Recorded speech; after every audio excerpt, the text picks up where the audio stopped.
over the last year, since the 29th of January last year, a very interesting journey. Integration has been, I have to say, going pretty well over the last year. We had a large number of challenges, of course, by integrating the group. But at least from what I can see at the Southern Africa perimeter, which is my perimeter, we worked a lot with the BT teams to ease as much as we can the integration of the people, the integration of the sites, and the integration as well of the new partners we're having throughout the different joint ventures that are here or were here under Bombardier.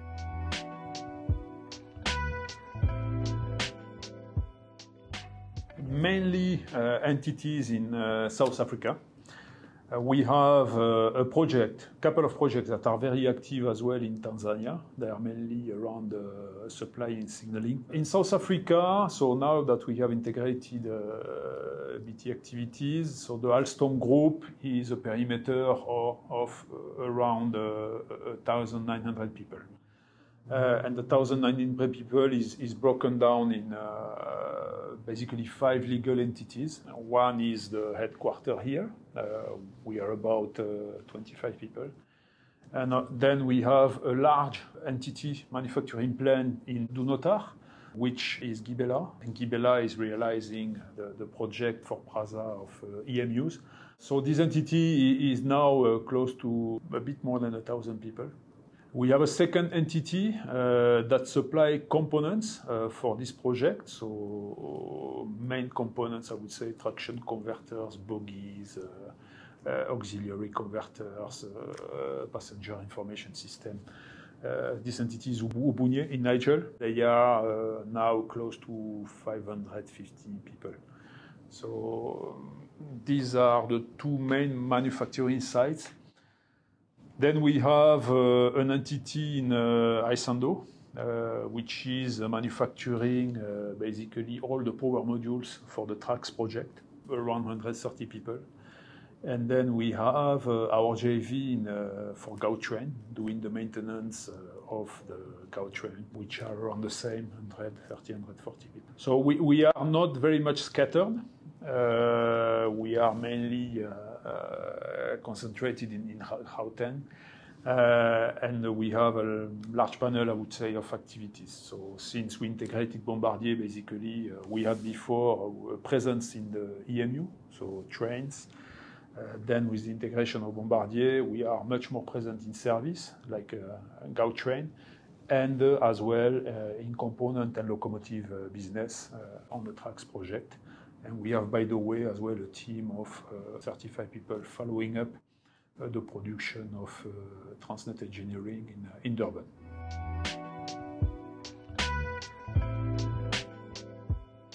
First of all, South Africa, we still have a way to go because our projects are still growing. They are not all up to speed. For instance, the EMUs, we are producing from 4 to 5 trains per month. Actually, we need to go up to 6 within the next year. It's a big challenge because it's not only us and our capacity to produce trains, but it's as well to take with us the 130, 140 suppliers that we have developed in South Africa. And all of them have to grow and grow their capacity to make sure we meet the demand of the customer. So basically, we have in South Africa a challenge which is more ramping up with the right level of expertise and quality. Tanzania, which is a booming market. We have already there 2 signaling projects. We'll try to get more out of that and see as well if we can extend this signaling activity and expertise to South Africa, to Zambia, and Namibia, because the needs in signaling are basically a bit everywhere to enhance a little bit the capability of the respective networks of each country.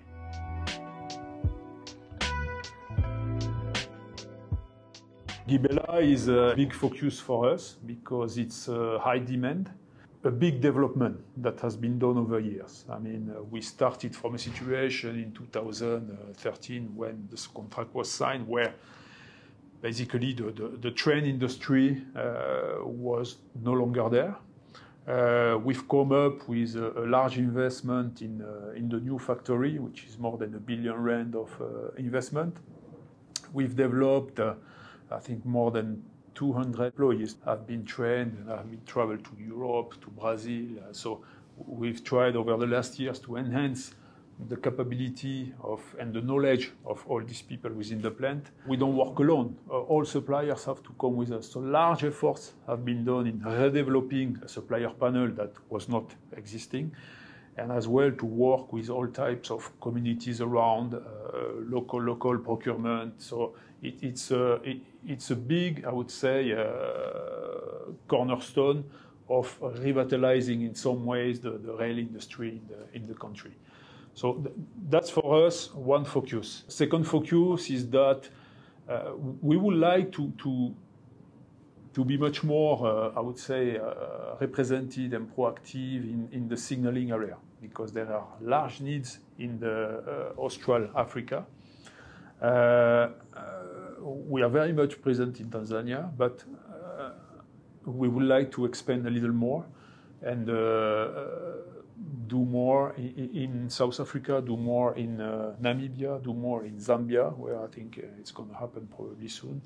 And why? Because it's important to, with our current customer, demonstrate that we are not a rolling stock-based provider, but we are a company that can provide complete system. I don't think the countries around are yet at the stage of launching large turnkey.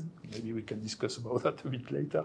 But at least we have to show and prove that in terms of at least rolling stock, component, signaling, we are here. We are here for long. That's our aim. And we want to support our customers in developing and enhancing the quality of their network.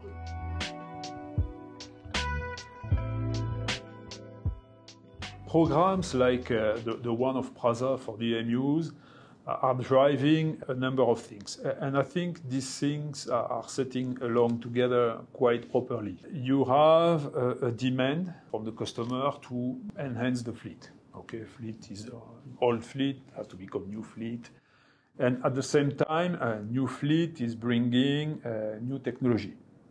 Okay, so this new technology, with, I would say, the local, requirement constraints of localization that we're fulfilling, pushes all the OEMs to come and take suppliers with them and develop them as well in terms of technology and readopting, reinvesting, retraining, and enhancing their level to adapt to the new, I would say, type of railways or rolling stock we will find in the country. So I find it virtuous. We have a lot of suppliers working with us.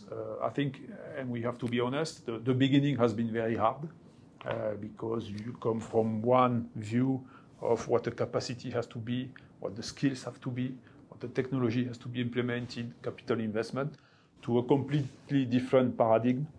Which is we change the world and we go to something else. And they have been very eager to come with us. And I think if you visit Gibela today, you will see the result, which is quite impressive.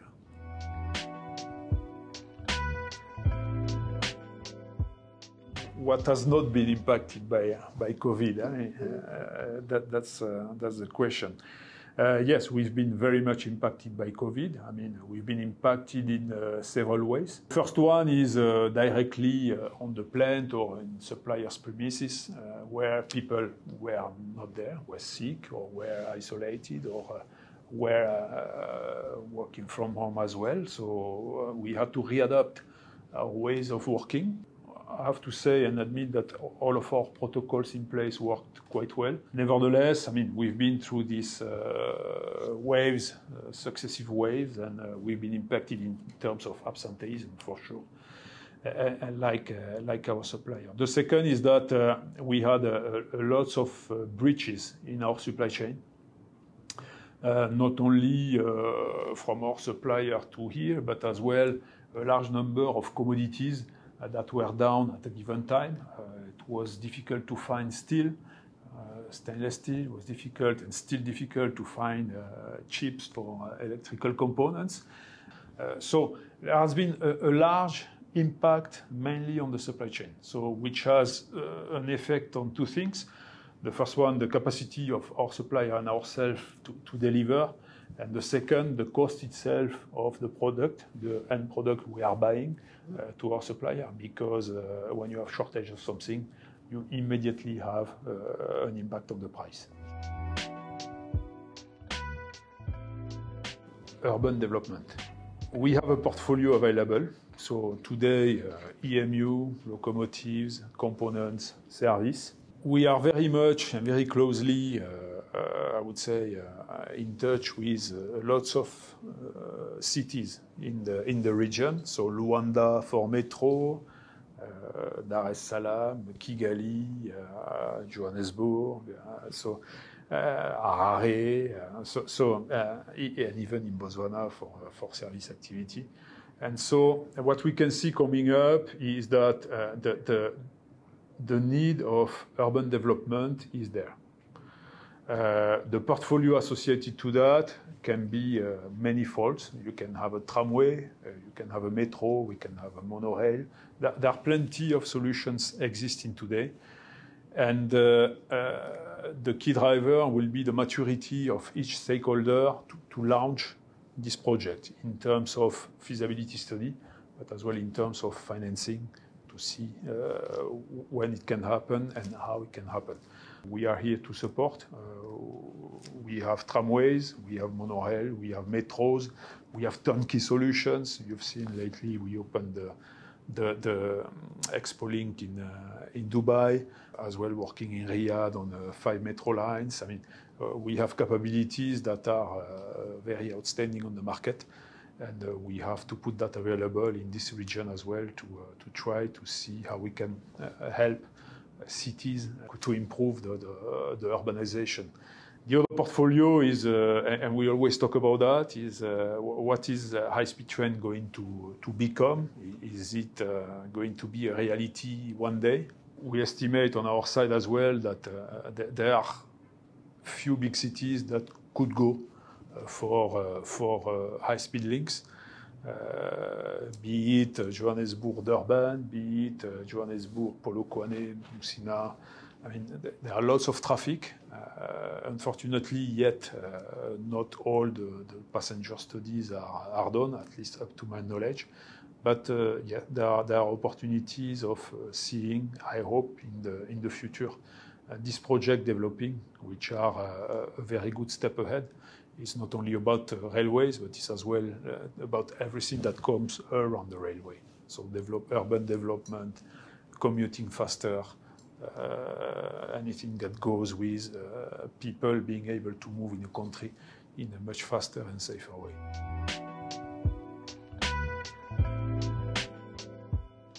In some way, what we want in the next 12 months is all the current projects we have to continue to develop and to reach their maturity level with a very happy customer. I mean, this is the key and the center of our I would say, daily life, customer satisfaction.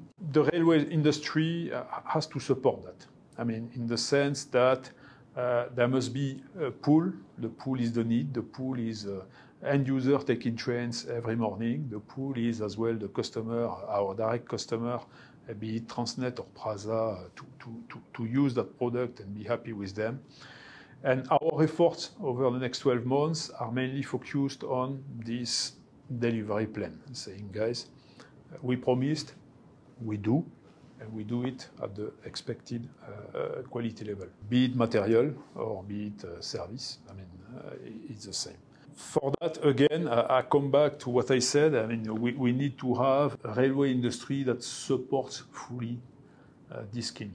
And we always a bit underestimate the efforts that are done to take with us 100, 150, 200 suppliers to adopt the same style of understanding in serving the end user.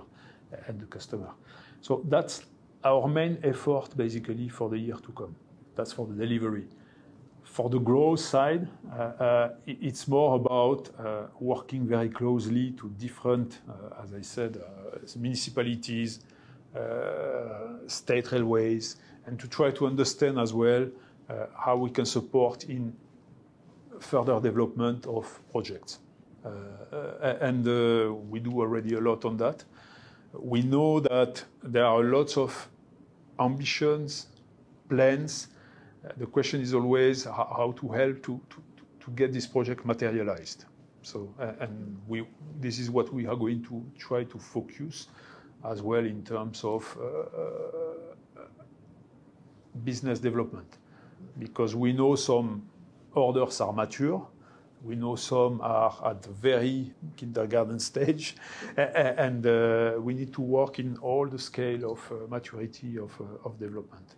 Basically, two things: deliver, and as well on the growth path, and trying to get access to not only new customer and new market, but to push as well some of our product lines that are not yet in the region.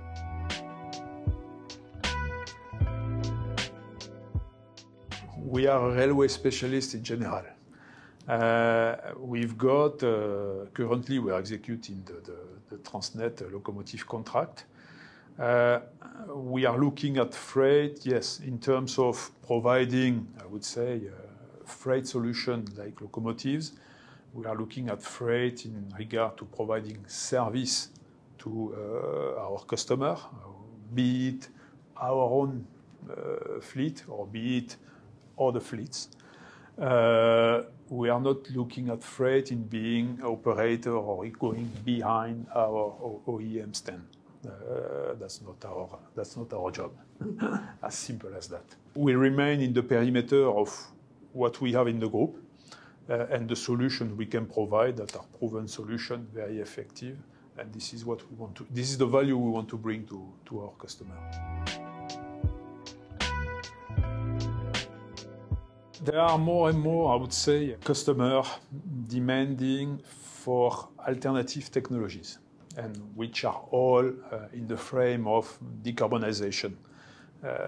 So we want to go from the gray or black, I would say, fossil energy, to the very blue or green one. And lately we've come up with hydrogen trains, solutions that are working, by the way, very well. We have contracts in trains running in Germany, soon in France as well. But you know, that's a transition that must be managed not at a train system. It has to be managed as a whole energy supply system. And this is where the difficulty lies. Because if tomorrow you want to have lines with hydrogen, we have it. We have a train solution with hydrogen. It's not going to be the difficult part. But it has to be thought through in the way that hydrogen, green one, has to come from somewhere.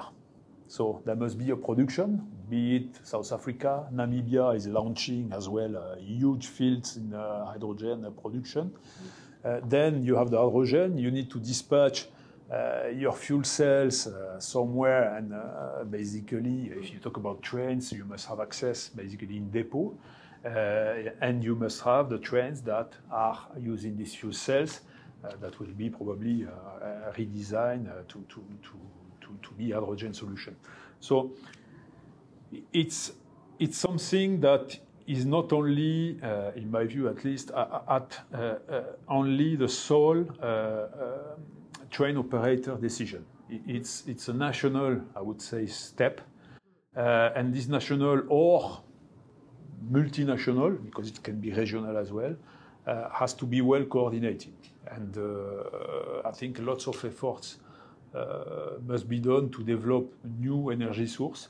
So that's for hydrogen, and I mean it's a more than do we have the money? It's a state decision.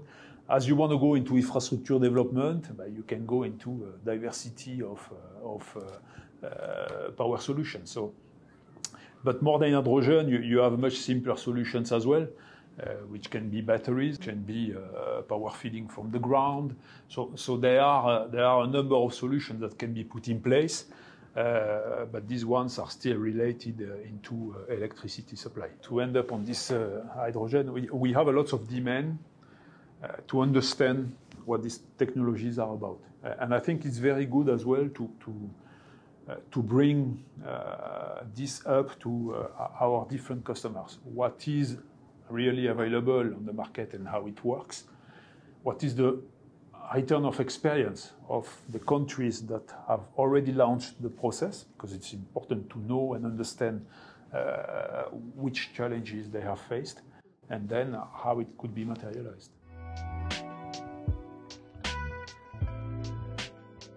That's a very good question. There are plenty of, I would say, of things to do. I don't think the South African government will wait for us to decide what has to be done. I think they have a view as well of, be it government, Minister of Transport, or different entities, provinces, of what could be done. I mean, we've been talking for long on developing urban railways, enhancing the common transportation system to a scale where a passenger can travel, I would say, safely, but not only safely. We like to predict. We like to say, okay, I know if I take the train at 8, at 8:20, I'm at this point. And I can forecast my day, you know. It's the more you have accurate system, the better it is for the life of people. So I think urban transportation is definitely, and not only in Joburg, I think it's a bit everywhere, a key development for cities. And then, yes, why not to start to think about going much faster between the big cities with high speed, not to say bullet trains. Or I think it's important to think about that. Without thinking and visualizing it, it's difficult to make it happen someday.